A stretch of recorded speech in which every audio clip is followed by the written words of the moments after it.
ঠিক আছে, ঠিক আছে।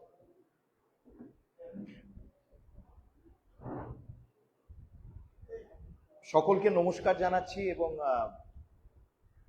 প্রায় বেলা গড়িয়ে গেছে এবং ভোজন অবকাশেরও সময় হয়ে এসছে। বেশিক্ষণ সময় নেব না। অঞ্জনদা যখন বক্তব্য রাখেন, তার আবেগ এবং তার নিষ্ঠা দেখে আমার প্রত্যেকবার নিজের মনের মধ্যে, নিজের অন্তরে একটি সংকল্প জাগে। সেই সংকল্পকে আবার সুদৃঢ় করা, সেই শিবনিবাসে এলেই সেই সংকল্প কিন্তু সুদৃঢ় হয়।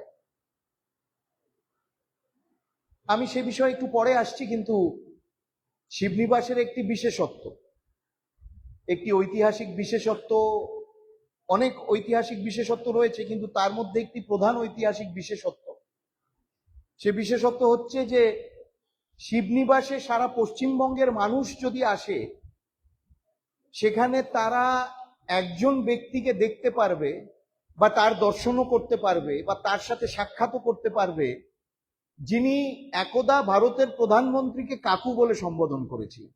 এবং আর কিছু না হোক, অন্তত একটি আমাদের পর্যটক, মানে আমাদের পর্যটন কেন্দ্রগুলোর যখন তালিকা তৈরি হবে, সেখানে শিবনিবাসের কথায়, যেখানে শিবনিবাস কেন যাওয়া উচিত 5টা কথা লেখা থাকবে, তার মধ্যে একটা লেখা থাকবে যে অঞ্জন শুকুলের সাথে সাক্ষাৎ করবেন, তিনি দেশের প্রধানমন্ত্রীকে কাকু বলে সম্বোধন করেছিলেন।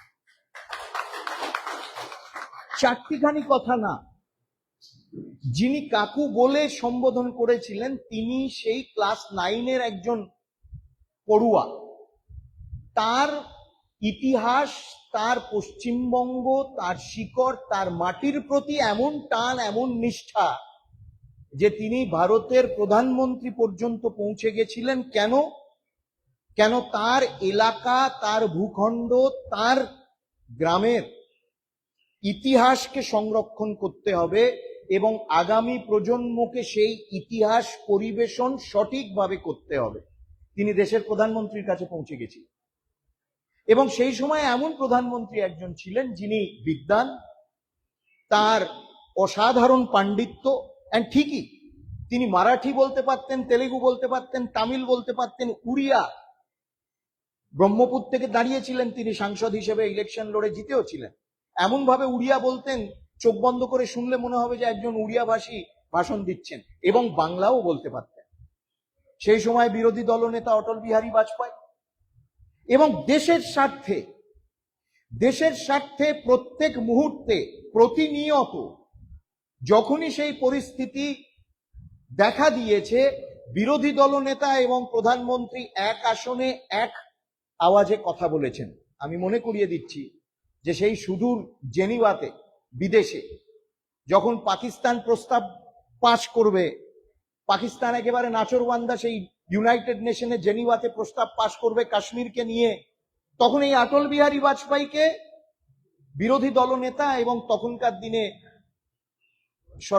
পররাষ্ট্র প্রতিমন্ত্রী সালমান খুরশিদ ছিলেন, তাদের দুজনকে, অটল বিহারী বাজপেয়ীকে এবং সালমান খুরশিদকে, একটি প্রতিনিধি দলের নেতৃত্ব অটল বিহারী বাজপেয়ী দিয়েছিলেন। সেখানে গিয়ে পাকিস্তানের প্রস্তাব পরাজিত হয়েছিল সেই প্রধানমন্ত্রী।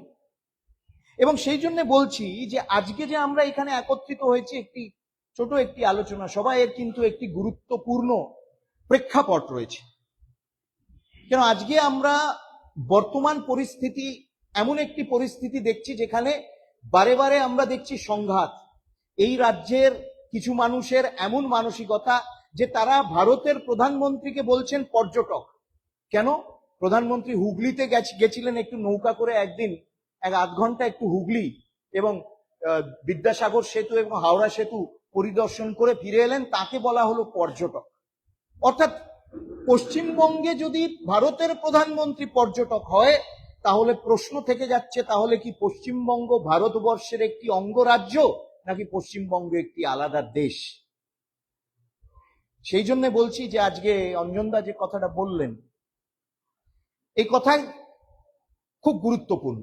তিনি যেভাবে প্রধানমন্ত্রীকে সম্বোধন করেছিলেন, প্রধানমন্ত্রী যেভাবে তার কথা মেনে সেই ইতিহাস যাতে ভুলিয়ে না দেওয়া হয়, সেই ইতিহাস যাতে মানুষ ভুলে না যায় তার ব্যবস্থা তিনি করেছিলেন।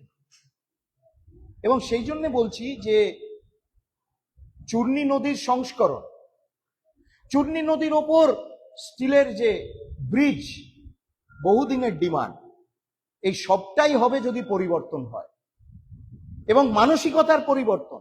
এ সবটা কিন্তু হয়ে যেত যদি সেই মানসিকতা, একটি বিচ্ছিন্ন হওয়ার মানসিকতা যদি না থাকতো যারা ক্ষমতায় রয়েছে এই রাজ্যে।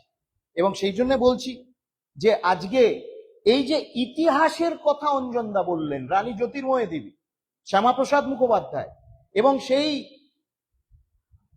রানাঘাট এবং কৃষ্ণনগর শিবনিবাস কেন চলে গেছিল, কিভাবে এবং কেন ফেরত এলো, কাদের জন্য ফেরত এলো, এই ইতিহাসকেও যদি আমাদের নথিভুক্ত করতে হয়, এই ইতিহাসকেও যদি আমাদের দৈনন্দিন পাঠ্যক্রমে, আমাদের দৈনন্দিন জীবনে, আমাদের আগামী প্রজন্মের কাছে, এই যে বসে আছে, আগামী প্রজন্মের কাছে যদি পৌঁছে দিতে হয় এবং তারা আগামী দিনে পৌঁছে দেবে, তাহলে পরিবর্তন দরকার। কেন একটি ইতিহাসকে বিকৃত করার প্রচেষ্টা হচ্ছে? আমার আগে যিনি আমাদের গুরুজন, যিনি বক্তব্য রাখলেন, শিক্ষক, আমার অনেকবার রতনদার সাথে আমার বীরনগর উষাগ্রামে দেখা হয়েছে, কথোপকথন হয়েছে। রতনদা যে কথা মনে করিয়ে দিলেন, অবিভক্ত বঙ্গ থেকে পশ্চিমবঙ্গ কেন গঠন হলো এবং এই পশ্চিমবঙ্গের মূল কি ছিল, এর মূল উদ্দেশ্য কি ছিল? বাঙালি হিন্দু যাতে মাথা উঁচু করে কোন রকমের নিজের সাংস্কৃতিক, নিজের আর্থিক, নিজের রাজনৈতিক স্বাধীনতা অক্ষুণ্ণ রেখে ভারতের অঙ্গ হিসেবে যাতে বসবাস করতে পারে, বাঁচতে পারে, সেই ব্যবস্থা করে, সেই ব্যবস্থা হয়েছিল। হ্যাঁ, অনেক তাড়াহুড়ো করে হয়তো হয়েছে, কিন্তু তার উপায় ছিল না। চক্রান্ত ছিল সম্পূর্ণ পশ্চিমবঙ্গ, সম্পূর্ণ অবিভক্ত বাংলাকে পাকিস্তানের অন্তর্গত করে দেওয়া, এবং পূর্ব পাকিস্তানের রাজধানী হতো কলকাতা। তখন না শিবনিবাস থাকতো, না কৃষ্ণনগর থাকতো, সব মিলিয়ে যেত, আমরাও থাকতাম না। এবং সেই জন্য গত কয়েক বছর ধরে যে আমরা শুনছি পশ্চিমবঙ্গের নাম বদলে বঙ্গপ্রদেশ বা বাংলা করিয়ে দেওয়া, এ কিন্তু নিছক কোনো প্রশাসনিক উদ্যোগ নয়। পঙ্কজদা এখানে যেহেতু বহুদিনের সংগ্রাম করেছেন, একটি বিচারধারার সাথে যুক্ত আছেন, আপনারা অনেকে আছেন, আপনারা এর ইতিহাস জানেন। এই ইতিহাস আমরা যখন একেবারেই কোনায় ছিলাম, সেই তবে থেকে ইতিহাস কিন্তু আমরা বলতে থেকেছি। শ্যামাপ্রসাদের অবদান, পশ্চিমবঙ্গ কেন গঠন হয়েছিল, বাঙালিদের হিন্দু হোমল্যান্ড হিসেবে, বাঙালি হিন্দু হোমল্যান্ড হিসেবে গঠন হয়েছিল, এর ইতিহাস ভুলিয়ে দেওয়ার চেষ্টা হচ্ছে। ওই শুধু নিছক একটি প্রশাসনিক উদ্যোগ না, এর পেছনে একটি গভীর অভিসন্ধি রয়েছে যে পশ্চিমবঙ্গ কেন পশ্চিমবঙ্গ হলো, সেই ইতিহাসকে মুছিয়ে দাও। এবং সেই জন্য বলছি, অঞ্জনদা যে ইতিহাস বললেন 18ই অগস্ট 47, সেই ইতিহাস যাতে গর্বের সহিত আমরা বলতে পারি, নথিভুক্ত করতে পারি, পড়াতে পারি, পাঠ্যক্রমে দিতে পারি, পৌঁছে দিতে পারি আগামী প্রজন্মের কাছে, সেই জন্যই পরিবর্তন চাই। কেন যারা আজকে পরিবর্তনে বাধা দিচ্ছে, তারা এই ইতিহাসকে ভুলিয়ে দিতে চায়। তাদের জন্য কি আবার স্বাধীনতা, কি সংগ্রাম? আপনারা দেখুন না, 9টা জেলা, 9টা জেলাতে কাঁটাতারের বেড়া লাগাতে হবে, 650+ কিলোমিটার, 645+ কিলোমিটার কাঁটাতার বেড়া এখনো লাগানো যায়নি। কিন্তু কি অদ্ভুত পরিস্থিতি দেখুন এই রাজ্যে। হাইকোর্ট বলছে যে যেখানে কাঁটাতার বেড়া লাগাতে হবে সেই জমি তো রাজ্য অধিগ্রহণ করে নিয়েছো। রাজ্যকে বলছে হাইকোর্ট, কলকাতা হাইকোর্ট বলছে যে আপনারা তো জমি অধিগ্রহণ করে নিয়েছেন, জমি অধিগ্রহণ করে নিয়েছেন এবং কেন্দ্র থেকে আপনারা ক্ষতিপূরণও তো পেয়ে গেছেন, অর্থাৎ কম্পেনসেশন টাকাও আপনারা পেয়ে গেছেন, তাও আপনারা জমি ছাড়ছেন না কেন? এদিকে কোর্টে দাঁড়িয়ে রাজ্যের যে প্রতিনিধি, সে মানছে যে জাতীয় নিরাপত্তার জন্য কাঁটাতারের বেড়া কতটা জরুরি, সে মানছে, টাকাও পেয়ে গেছে, জমিও অধিগ্রহণ হয়ে গেছে, কিন্তু সেই জমি হস্তান্তর হচ্ছে না, কেন্দ্রীয় সরকারকে দেওয়া হচ্ছে না, কাঁটাতার বেড়া যাতে লাগাতে না পারে। অর্থাৎ ওপারে যে ধরনের পরিস্থিতি, সীমান্তবর্তী এলাকা ধরে কারা জিতেছে আপনারা জানেন। বাংলাদেশের এই কিছুদিন আগে যে নির্বাচন হলো, জামাত জিতেছে, এবং নাম নিয়ে বলছি আমি। এবং সেই জামাতের মূল তাদের ফান্ডামেন্টাল আইডিওলজি কি, বিচারধারা কি আপনারা জানেন? ভারত বিরোধী তারা। এবং তারা ভারত বিরোধী, তারা ভারতের সীমান্তের ওপারে পুরো ডেরা তাদের ঘাঁটি গেড়ে বসেছে তারা। এবং এইদিকে যতবার চেষ্টা হচ্ছে ততবার কাটা তারের বেড়া লাগানোতে বিরোধিতা করা হচ্ছে। কেন? এবং সেই জন্য আবার বলছি যে আমাদের পরিবর্তন আনতে হবে। এ ধরুন শিবনিবাস এই জায়গায় আমি খুব আমি একটা উদ্দেশ্য নিয়ে কিন্তু এইখানে এসে সভা করেছি। ইতিমধ্যে গত 1 মাসে প্রায় 20-এরও বেশি সভা হয়ে গেছে, সারা রাজ্য জুড়ে করেছি। কিন্তু আমার মনের মধ্যে ছিল যে আমি শিবনিবাসে এসে অন্তত একটি সভা করে যাব, সে ছোট হোক বড় হোক আমার দেখার দরকার নেই, আমি এখানে এসে করে যাব। কেন? এর একটি সাংকেতিক উদ্দেশ্য রয়েছে। এই যে পরিসর, এই পরিসর অদ্ভুত। দেখুন, হয়তো সারা ভারতবর্ষে আপনারা দেখবেন কোনো জায়গা নেই যেটাকে বলা হয় শিব নিবাস। ভগবান শিবের স্বয়ং তার নিবাস। মহানন্দ ব্রহ্মচারীর এখানে তার জন্মস্থান। তার বাঙালি একজন গুরু হিসেবে, আধ্যাত্মিক গুরু হিসেবে সারা পৃথিবীতে তার অবদান এক সময় বিশাল, তার অবদান ছিল। তার জন্মস্থান এখানে। এবং এই জায়গার সাথে এই ইতিহাস, স্বাধীনতা সংগ্রাম এবং স্বাধীনতা দেশভাগের ইতিহাস জড়িত। এবং এইখানে যে শিবলিঙ্গ, তার উৎস মহারাজা কৃষ্ণচন্দ্র এবং কাশী, অর্থাৎ বাবা কাশী বিশ্বনাথের সাথে জড়িত এই জায়গা। স্বাধীনতা সংগ্রাম, দেশভাগের ইতিহাসের সাথে জড়িত এই জায়গা।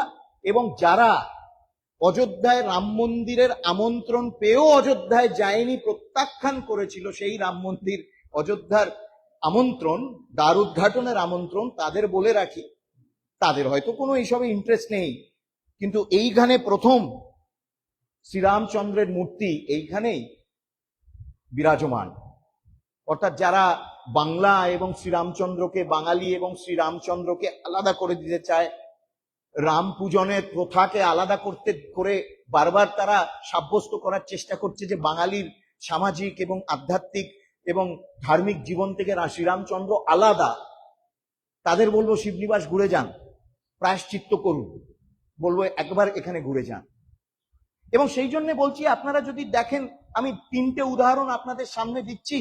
কাশী বিশ্বনাথকে ঢেলে সাজিয়েছেন প্রধানমন্ত্রী নরেন্দ্র মোদী, তিনি সেখান থেকে নির্বাচিত মেম্বার অফ পার্লামেন্ট। কিভাবে ঘাট সংস্করণ হয়েছে, মন্দির সংস্করণ হয়েছে। যারা পুরাতন মন্দির দেখেছেন, আজকে যারা নতুন মন্দিরের পরিসর গিয়ে দেখছেন, আপনারা তার ডিফারেন্সটা বুঝতে পারবেন, আপনারা তার কিভাবে সেখানে রূপান্তরিত হয়েছে আপনারা বুঝতে পারবেন। অন্যদিকে দেখুন শান্তিনিকেতন, বিশ্বভারতী, বহুদিন গুরুদেব রবীন্দ্রনাথ ঠাকুর সারা পৃথিবীকে, সেই সময় পৃথিবীর বিখ্যাত মানুষকে শান্তিনিকেতনে এনে বিশ্বভারতীতে তারা পড়িয়েছেন, ছাত্র পড়িয়েছেন, গবেষণা করিয়েছেন। সারা পৃথিবীর বিভিন্ন বিখ্যাত লেখক, চিন্তাবিদ, গবেষক বিশ্বভারতীতে এসেছে। গুরুদেব নিজে বিদেশে গেছেন যাতে বিশ্বভারতীর জন্য কিছু অর্থ সেখান থেকে উপার্জন করে তিনি যাতে বিশ্বভারতী চালাতে পারেন। এতদিন কেউ ভাবেনি, মোদিজি ভেবেছেন এবং বিশ্বভারতীকে সারা পৃথিবীর ঐতিহ্য, সাংস্কৃতিক ঐতিহ্য হিসেবে ঘোষণা করলো ইউনেস্কো। কি হবে? মোদিজির কোনো লাভ নেই এতে, লাভ হচ্ছে পশ্চিমবঙ্গের মানুষের, সেই শান্তিনিকেতনবাসী, বোলপুরবাসী, তাদের লাভ। কেন? আস্তে আস্তে সারা পৃথিবীর মানুষ আরো বেশি করে আসে, পর্যটকরা আসে, তারা বলে আচ্ছা ইউনেস্কো হেরিটেজ ট্যাগ গুলো, ইউনেস্কো হেরিটেজ সাইট যেখানে আছে সংরক্ষিত, আমরা একবার দেখে যাই। পর্যটকরা আসবে, সেখানে তাদের কর্মসংস্থান, সাধারণ মানুষের কর্মসংস্থান হবে, আরো বেশি সেখানে আমদানি হবে, সেইখানকার এলাকার মানুষের রোজগার হবে। এই চিন্তা করেছেন। দুর্গাপুজোকেও ইউনেস্কো হেরিটেজ ট্যাগ দিয়েছে, অর্থাৎ দুর্গাপুজো সারা মানবতার ঐতিহ্য, সাংস্কৃতিক ঐতিহ্য, শুধু বাঙালির না, সারা মানবতার। আমি লিখে দিচ্ছি আপনাদেরকে, আগামী 10 বছরে দেখবেন সারা পৃথিবীর মানুষ আরো বেশি করে দুর্গাপুজোর সময় দুর্গাপুজো দেখতে আসছে, শুধু কলকাতায় না, সারা পশ্চিমবঙ্গে। কে বেনিফিটেড হবে? আমরা হব। কেন? বাঙালির আবেগ, প্রাণের উৎসব দুর্গাপুজো। যেখানে যেখানে এই পর্যটক আরো বেশি সংখ্যক যাবে, গবেষকরা আসবে, আর্টিস্টরা আসবে, এবং দুর্গাপুজো সারা পৃথিবীতে, ওই যে 9 দিন সবাই বলবে আরে ভারতবর্ষে দুর্গাপুজো হচ্ছে, লেট আস গো দেয়ার, আমরা যাই ওখানে। যেমন পর্যটকরা অন্যান্য দেশে যাচ্ছে, বিভিন্ন ফেস্টিভ্যাল অ্যাটেন্ড করতে যাচ্ছেন তারা, ঠিক সেইভাবে তারা দুর্গাপুজোর দেখতেও ভারতবর্ষে আসবেন, এই পশ্চিমবঙ্গে আসবে। এই ধরনের সুদূর পরিকল্পনা, অনেক চেষ্টা করে ইউনেস্কো থেকে সেই মানে স্বীকৃতিটা মোদিজি পাইয়ে দিয়েছেন। এবার বলি যে আমি কেন এই কথাগুলো বলছি।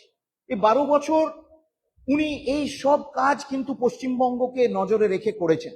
শিবনিবাসে দাঁড়িয়ে আমি কেন এই কথা বলছি, শিবনিবাসও কিন্তু আগামী দিনে এই ধরনের সারা পৃথিবীর কাছে কিন্তু একটি ধার্মিক, একটি ধর্মীয় এবং একটি সাংস্কৃতিক ঐতিহ্য রূপে কিন্তু ফুটে উঠতে পারবে। শিবনিবাসের মধ্যে সব ধরনের এই ইতিহাস, এই ধর্ম, এই সংস্কৃতি বাঙালির জীবনের সাথে, ঐতিহ্যের সাথে জড়িয়ে রয়েছে। কিন্তু তার জন্য করতে হবে পরিবর্তন, মানসিকতার পরিবর্তন। এত দেখলেন মানসিকতার পরিবর্তন ঘটেনি। এই আমাদের অঞ্জনদা এবং অঞ্জনদার যারা এখানে সহযোগী রয়েছেন, তারা নিজেদের পকেটের অর্থ খরচা করে, যা সঞ্চয় করেছিলেন সব খরচা করে এই শিবনিবাস এলাকা যাতে আরো সৌন্দর্যীকরণ করা যেতে পারে। ভারতবর্ষ তো নেই, সারা পৃথিবীতেও নেই। আমি তো বলবো, আপনাদের মনে আছে সেই মানে জাভাতে প্রাম্বানন বলে যে জায়গা ইন্দোনেশিয়াতে রয়েছে, যেখানে সেই বিশাল শিব মন্দির, ত্রিমূর্তির মন্দির রয়েছে, ব্রহ্মা, বিষ্ণু এবং মহেশ।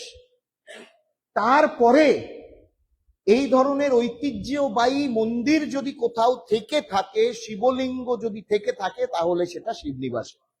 এটা সম্পূর্ণভাবে কিন্তু একটি মডেল শোকেস করা যেতে পারে, এবং মোদিজি করেছেন এর আগে, কিন্তু তিনি করতে সক্ষম হয়েছে যেখানে তিনি সম্পূর্ণভাবে বাধাহীনভাবে কাজ করতে পারেন।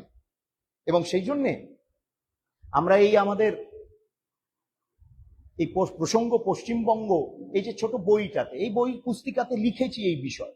তিনি ম্যাডাম এসছেন এখানে ইন্ডিয়ান রেড ক্রস সোসাইটি থেকে, আমাকে তারা সম্মান জানালেন, আমি কৃতজ্ঞতা জ্ঞাপন করছি আপনাদেরকে। এইখানে আমরা দিয়েছি যে পাবলিক হেলথের জন্য গত 12 বছরে মোদিজি শত বাধা সত্ত্বেও একেবারে গ্রামে গঞ্জে যে সুস্বাস্থ্য কেন্দ্রগুলো সাজিয়ে দেওয়া যেতে পারে তার প্রচেষ্টা করেছেন। 4000+ কোটি টাকা 15 ফাইন্যান্স কমিশন, সেই 15th ফাইন্যান্স কমিশন থেকে অনুমোদন হয়েছিল। 4000 কোটি টাকা শুধু পশ্চিমবঙ্গের সাধারণ মানুষের, প্রান্তিক স্তরের মানুষের স্বাস্থ্যের জন্য। কিন্তু সেই টাকার হিসেব চাইলেই আমাদেরকে অনেক গালাগালি খেতে হয়। হিসেব চাওয়া যাবে, কার জন্য টাকা খরচা হয়েছে হিসেব চাইতে পারে। এই চূর্ণী নদীর কথা তুমি বললে, আমি তোমাকে একটা পরিসংখ্যান দিচ্ছি, ভেবে দেখো। আমি অঞ্জনদাকে বললাম, সেখানে আমরা একটু 5 মিনিট গিয়ে চূর্ণী নদী দেখেও এলাম, খানিকক্ষণ ওখানে দাঁড়ালাম।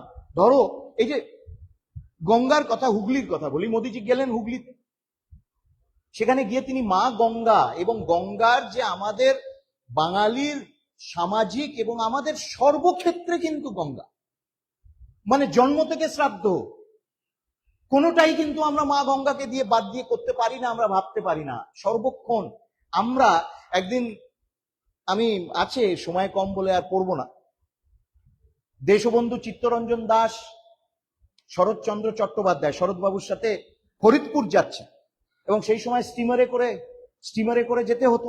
ফরিদপুরে সভা, বিভিন্ন অনেকগুলো জনসভা, সেখানে তিনি সম্বোধন করতে যাচ্ছেন। একেবারে প্রভাত প্রতিম, অদ্বিতীয়, মানে জননায়ক দেশবন্ধু। তো সেই স্টিমারে করে রাত্রিরে দুজনে কেবিনে শুয়ে আছেন এরকম। হঠাৎ শরৎবাবু লিখছেন, শরৎবাবু তার স্মৃতি কথায় লিখছেন, বলছেন যে আমি ভেবেছি দেশবন্ধু হয়তো ঘুমিয়ে পড়েছেন, হঠাৎ গভীর রাতে ওনার গলা শুনলাম, শরৎবাবু ঘুমিয়ে পড়েছেন নাকি? বললেন না, জেগে আছি। তা চলুন ডেকে গিয়ে বসি ওপরে। তো শরৎবাবু বললেন খুব পোকার উৎপাত। তো দেশবন্ধু বলছেন এইখানে ছটফট করাচ্ছে, ডেকে বসলে একটু হাওয়া বাতাস পাওয়া যাবে। যে গঙ্গা আমরা পরিষ্কার করেছি, যমুনাতে গিয়ে তুমি ঘোরো, গঙ্গাতে ঘুরো না, গঙ্গা পরিষ্কার, বলা হলো দেশের প্রধানমন্ত্রীকে।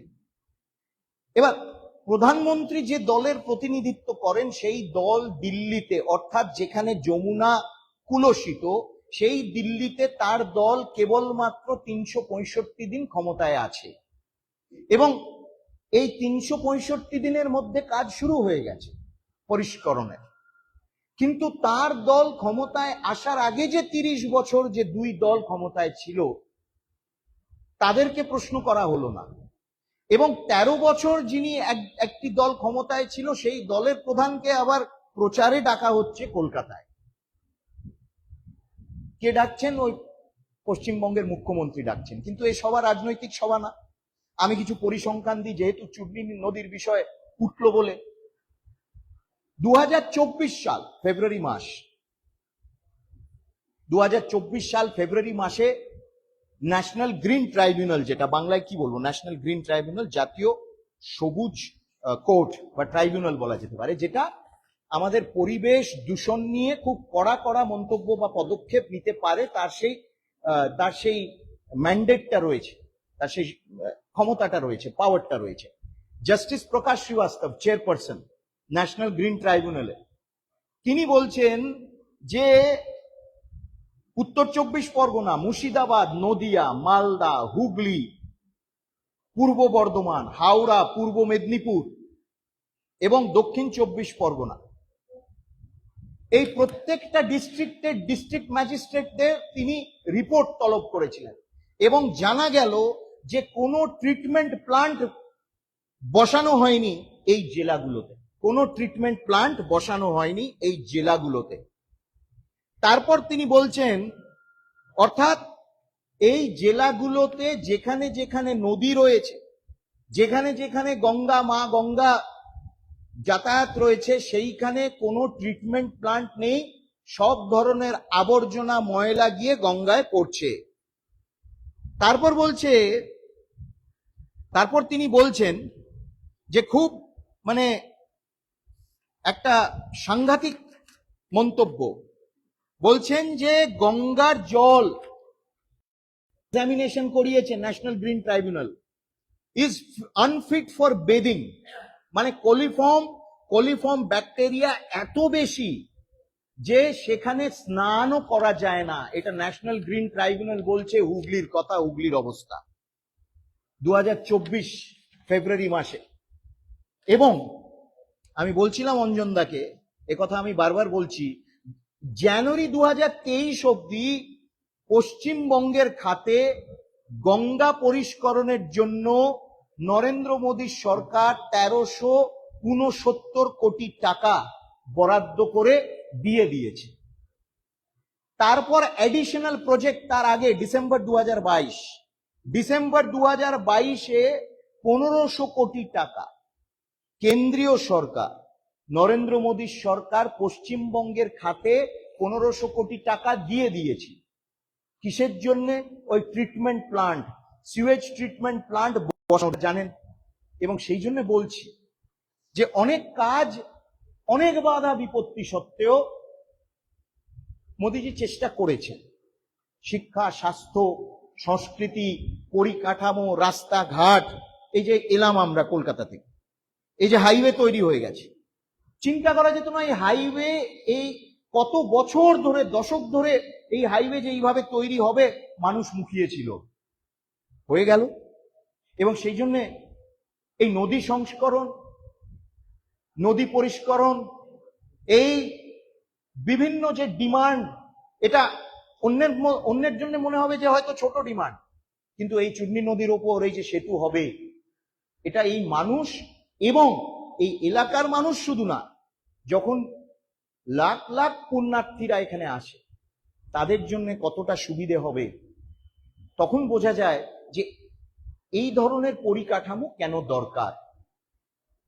এবং সেই জন্য আজ থেকে 50 বছর আগে পশ্চিমবঙ্গ যে ধরনের পশ্চিমবঙ্গ ছিল, প্রথম সারির রাজ্য, সে বাণিজ্যে হোক, শিক্ষায় হোক, স্বাস্থ্যে হোক, আজকে ভেলোর যেতে হচ্ছে।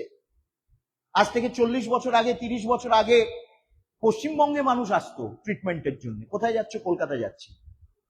পশ্চিমবঙ্গে এই বাংলার মাটি থেকে প্রথম মহিলা ডাক্তার কাদম্বিনী গাঙ্গুলি, আজকে সেইখানে ডাক্তারদের অবস্থা, মহিলা ডাক্তারদের অবস্থা আমরা সবাই অবগত আছি।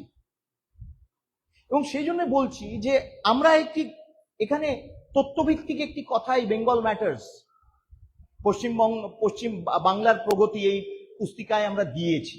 এবং আমরা বলছি যে পশ্চিমবঙ্গকে আবার মূল স্রোতে ফিরিয়ে আনতে হবে। এখানে কাটা তারের বেড়া লাগানোর কোনো অসুবিধা হবে না, জাতীয় নিরাপত্তা সুরক্ষিত থাকবে। এখানে দেশভাগের ইতিহাস ভুলিয়ে দেওয়ার, মুছিয়ে দেওয়ার চেষ্টা হবে না। আমরা এমন একটি পরিবর্তন আনতে চাইছি বা আমরা এমন একটি পরিবর্তনের দাবি করছি যেখানে এই দেশভাগের ইতিহাস নথিভুক্ত থাকবে চিরকালের জন্য।